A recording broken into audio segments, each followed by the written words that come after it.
Okay, so today we wanted to show you where we made a black water tank portable to put in the back of our truck when we're camping. We've been in a lot of campgrounds where when we're on a water and electric site, the dump station is pretty far away, and dragging the blue portable tank behind the truck, it's just a pain in the neck sometimes. So what we got was a 65-gallon tank from Tractor Supply, and then we modified it. The first thing we did was in the bottom. It only had a 1-inch hole coming out of it, so we cut a hole and bought an RV dump valve and put that on. And we just cut a hole and drilled a hole for the 4 screws, and we used some Permatex to make a gasket and then put that on, and that worked out pretty well.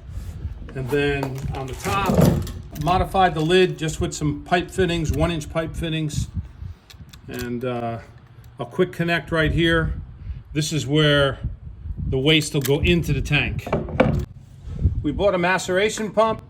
It was about $200 or $250. Your sewer hose would go on here up to your black tank when you're ready to dump. When you dump, your raw sewage comes down here. The maceration pump grinds it up, pumps it through this hose, and then you would have this hose, and it would pump stuff in. You leave it cracked a little to vent it, and you can pump your black water up. Once you empty your tank, then you let your gray water run through it to clean out everything from it. The other thing we did is we bought an extra pigtail for our truck, for the trailer lights, and we plugged this into the truck because this works off 12 volts. And there's a switch right here you can turn it on and off with.